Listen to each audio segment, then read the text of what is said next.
frustrating to see how quickly K-pop fans turn serious abuse cases into fan wars. This isn't just a one-time occurrence. It happens over and over again. Every time there's a significant issue involving any idol or group, some fans immediately jump into blame games and bickering. It seems they are more interested in attacking other fan bases than addressing the actual problem. This behavior is exhausting, and it's not only disrespectful to the victims, but also to the people who are genuinely trying to bring awareness to the situation. Take the latest rumors about the so-called 200 idols in the Nth Room chat, for example. This baseless rumor has been circulating on social media, spreading like wildfire. No credible sources have confirmed this, yet some fans eagerly use it to drag specific idols they dislike. There have been people name-dropping members of BTS, saying things like, "I hope one of them is on the list." It's sickening to see how quickly false information can be weaponized for personal biases or agendas. What's even more disturbing is that some fans seem to revel in this chaos, as if causing drama is more important than understanding the real gravity of the situation. The Nth Room case is a heinous crime that shocked South Korea and the world. It involves multiple cases of sexual exploitation and abuse, and yet some people seem more interested in how they can use it to tarnish the reputation of their so-called rival idols. This is not only ignorant, but also deeply disrespectful to the victims who have already suffered enough. There is no room for trivializing such horrific events just to score points in some imaginary fan war. It reflects a complete lack of empathy and an inability to prioritize what truly matters. What's worse, some people are using this as an opportunity to pit boy group and girl group stans against each other. You hear things like, "This is why boy group stans are problematic," or "This happened because you stan men." This kind of rhetoric does nothing but further divide the community. It's not progressive or woke to shame others for their music preferences. It's just another form of gatekeeping and judgment. The reality is, no one stans a group expecting any of the members to be involved in criminal activities. Most fans are just regular people who enjoy music, and it's unfair to paint them all with the same brush because of the actions of a few. And let's not even get started on the wave of memes, jokes, and misinformation being spread. People are using these situations to get likes, shares, and retweets, treating it like some form of entertainment. It's appalling how some can be so detached from the real pain and suffering that the victims are experiencing. Instead of engaging in this kind of toxic behavior, why not show some empathy? Why not focus on supporting the victims or raising awareness in a way that actually helps them? But no, that's too much to ask. Instead, people are busy creating and sharing memes that trivialize the abuse or making videos with sensational headlines that have no basis in reality. They are turning a serious issue into clickbait, all for the sake of attention and online clout. This behavior is not only irresponsible, but harmful. It dilutes the seriousness of the conversation and shifts the focus away from the victims, making it harder for real issues to be addressed. Then, there are those who think that by dragging idols they dislike, they are somehow contributing to a greater cause. They claim to be holding people accountable, but in reality, they are just using this as an excuse to spread more hate. Holding people accountable is important, but there's a difference between seeking justice and fueling baseless rumors. It's crucial to understand that accountability should be based on facts, not assumptions or personal vendettas.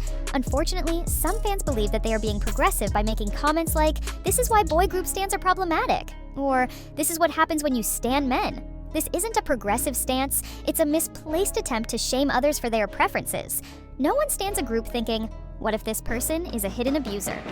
That's not how fandom works.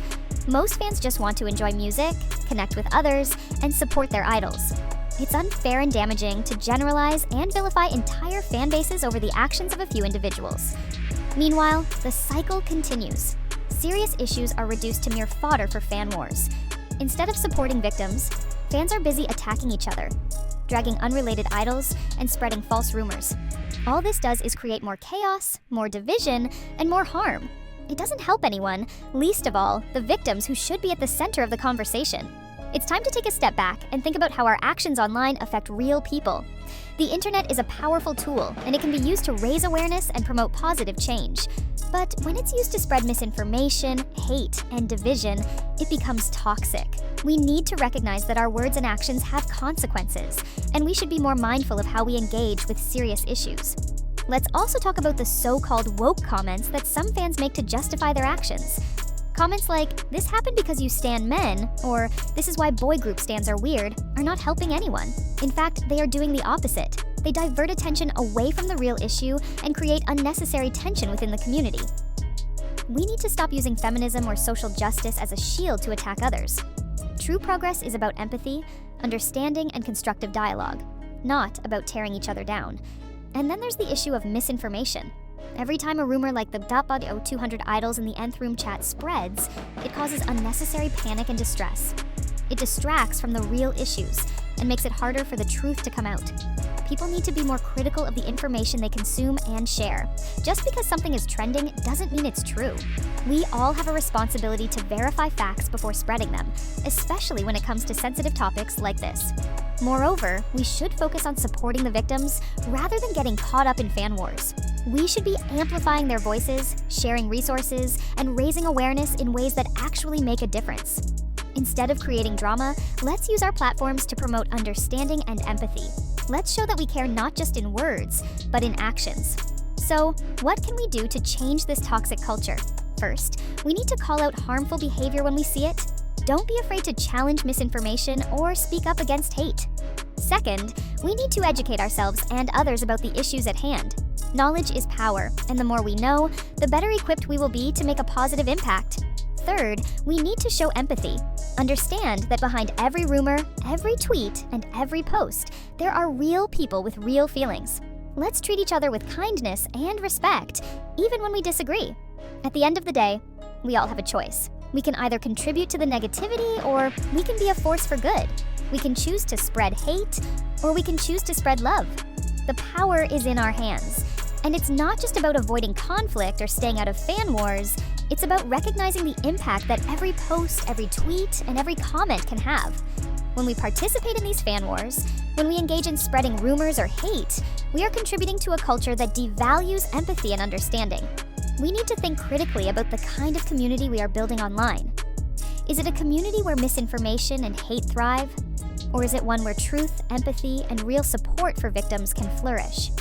The irony is that the more we focus on these fan wars, the less attention we give to the people who need it the most. Instead of using our voices to uplift the victims and bring about positive change, we use them to tear each other down. It's time to ask ourselves, what are we really achieving with this behavior? Are we genuinely advocating for justice, or are we just caught up in a cycle of negativity? It's clear that something needs to change. We need to step back and evaluate our actions. We need to stop seeing every issue as an opportunity for conflict and start seeing it as a chance to foster understanding and compassion. The K-pop community has the potential to be a powerful force for good, but only if we make conscious choices to be better.